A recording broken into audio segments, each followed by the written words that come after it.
Justamente, ¿no? Vamos a hablar con un médico, ya está con nosotros Guillermo Capulla. Hola, Guillermo. Gracias por ¿Cómo te va, atendernos. Marisa? ¿Qué No, al significan contrario, todos gracias estos a ustedes. parámetros?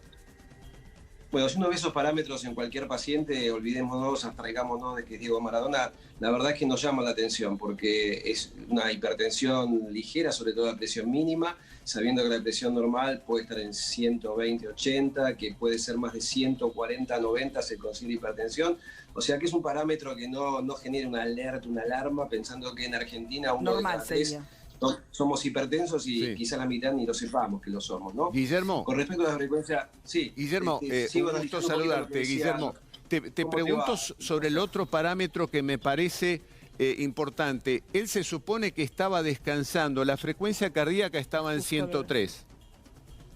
Sí, 107, 103, sabemos que la frecuencia cardíaca puede estar entre 60 y 100, tampoco es una frecuencia muy elevada, a veces uno durante la fase del sueño puede tener una ligera taquicardia, pero es mínimo eso, es mínimo eso. Inclusive tenía una saturación de oxígeno, según lo que escuchaba recién, de 98%, es una saturación normal. Hemos aprendido un poco a saber de qué se trata la saturación de oxígeno a través de lo que está pasando con COVID, y sabemos que por encima de 95, 98 una muy buena saturación de oxígeno, o sea que el paciente oxigenaba bien, estaba afebril.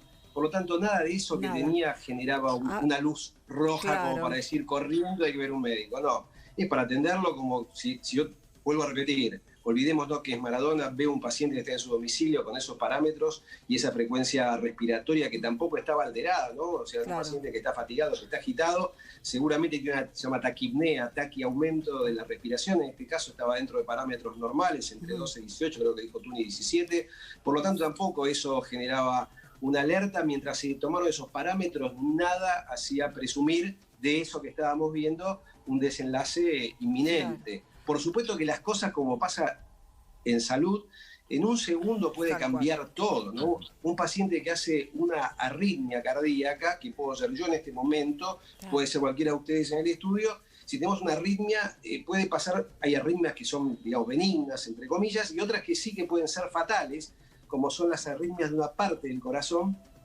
que él ya tuvo antecedente de haberlas tenido cuando estuvo internado, recuerden, en el año 2000, que esas arritmias a veces pueden desencadenar una parada cardíaca. ¿Por qué? Porque el corazón tiene actividad eléctrica, pero se comporta como un flan. Ahora, pierde esa capacidad de bombeo. Doctor, ahora te pregunto, un paciente como Diego Armando Maradona, con esta externación que tenía, ¿cómo tiene que ser el protocolo? ¿Estaba bien cuidado? Los enfermeros decían cada 12 horas, pero ¿cómo sería ese trabajo de los enfermeros? ¿Y qué es lo que tienen que hacer? Porque decíamos que anotaban todo, pero en el momento que se releva, por ejemplo, se va el enfermero Ricardo, viene la otra enfermera, también tiene que entrar, ingresar, revisarlo. ¿Cómo sería ese protocolo? Y todo sin monitoreo, Guillermo. No había monitoreo de ninguna clase. Sabiendo que venía de una operación. Por supuesto, operación de cabeza. Claro, ¿cómo es entonces el protocolo en una externación? Mira, quiero decirles lo siguiente. No es lo mismo una patología que otra patología. No es lo mismo un paciente que otro paciente. Uno programa la internación domiciliaria de acuerdo al requerimiento de cada paciente. No es el mismo paciente neurológico que un paciente escarado, que un paciente con trastornos respiratorios, que un paciente con una cirugía, un postquirúrgico. Los requerimientos son diferentes. Imaginemos que un paciente tiene una herida abierta o una úlcera, va a ir un enfermero, le va a hacer las curaciones, un paciente con Pero en este caso, Guillermo, en este caso puntualmente.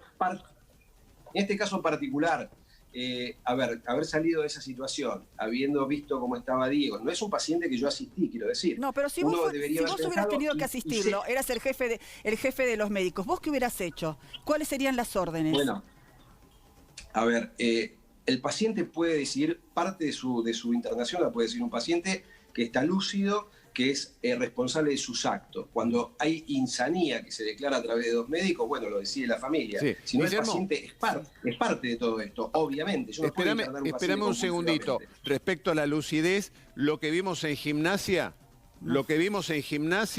cuando le festejaban los 60 años, no se trataba precisamente de un hombre lúcido que podía decidir por sí mismo. Pero tú, Nicolman, Guillermo te quiere hacer una consulta. Hola, Guillermo. Bueno, básicamente la consulta central, y creo que es la pregunta que se hacen los fiscales, es si debió haber un médico o una ambulancia de unidad coronaria ahí de manera permanente?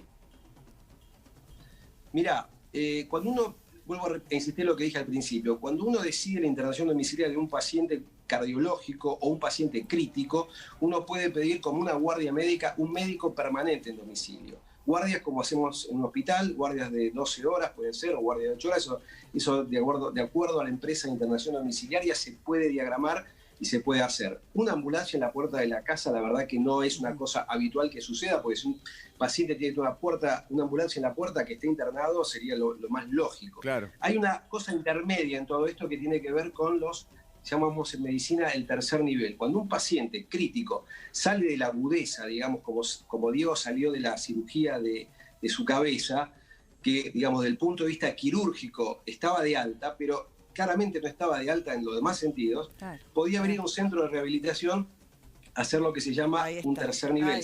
Sé que hubo consultas con algún centro de estos importantes, pero también acá está la decisión un poco de la parte médica, un poco de la familia, del paciente y también de su entorno. Del médico, del doctor Luque, Marcelo, de la familia, claro, de todos, para cuidarlo. Claro. Ahora, este es el otro tema que me parece central, Tuni. ¿Vos qué sabés concretamente? ¿Esto fue una externación cuando sale del sanatorio o le dieron el alta? Bueno, hay una polémica con eso. Swiss Medical esta tarde va a entregar la documentación en la Fiscalía de ese paso, de cómo salió de la clínica Olivos. Ellos dicen que lo que se firmó allí no era una internación domiciliaria. Es eso lo que se firmó ahí. Sí, bueno. Y que firmaron Luque, la doctora Kosachov, que es la psiquiatra, y me parece que hay una firma de Diego, me parece. Yo le quiero pedir a Guillermo, no te quiero comprometer, olvidémonos de Diego Armando Maradona, no estamos hablando de Maradona, estamos hablando de cualquier paciente en general. A vos, en una situación que te planteen así, del señor Jorge Fernández, ¿a vos esto te parece un abandono de persona? ¿Te parece mala praxis? No veo ningún acto ahí de mala praxis.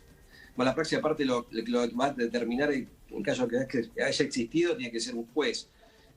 No veo nada que sea mala praxis. Y tampoco me parece un abandono de persona, porque estaba, digamos, con un enfermero, estaba cuidado por su familia, tenía comunicación directa con sus médicos. No me parece para nada un abandono de persona. Bien. Sí me parece que hubo ciertas desinteligencias y cosas que también hay que evaluar el paciente que uno tiene, ¿no? Porque no, digamos, uno tiene la posibilidad a veces de ver pacientes, entre comillas, poderosos, porque ante la salud nadie es poderoso, por supuesto, pero que son pacientes complicados, que son pacientes difíciles, que determinan, dicen, imagínate que yo voy a la casa, imaginemos, yo soy el médico de Diego Maradona, y entro y me dice, mira, Capulla, no me entren a molestar durante toda la noche que estoy apolillando. ¿Me puede decir eso?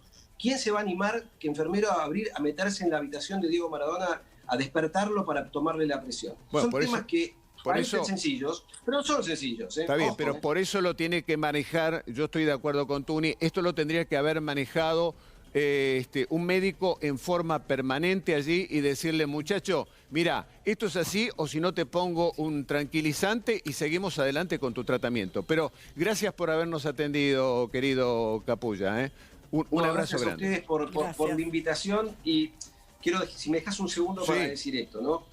En un paciente que tiene trastornos de la conducción, trastornos eléctricos, cardíacos, yo le he hablado con algunos cardiólogos amigos y existe la posibilidad, así como no existía en ese momento un desfibrilador automático externo, el famoso desfibrilador automático que está en varias empresas, que está, quizás en el canal ustedes tengan uno, existe este aparatito que se llama desfibrilador interno. Esto se le coloca a los pacientes como un marcapasos que tiene esa función. En el caso que el paciente haga una arritmia, este aparatito interpreta esa arritmia, modifica el ritmo eléctrico de ese corazón y en el caso que haga una parada cardíaca también interpreta si esa parada es por la arritmia y genera una descarga inmediata al corazón que, digamos, en algunos casos, si es debido a esa parada un problema eléctrico, este aparatito lo puede resolver. Perfecto. Otra forma de haberlo cuidado a Maradona. Gracias, Capulla. Gracias, doctor. Gracias a ustedes. Un abrazo. Muy amable. Hasta luego.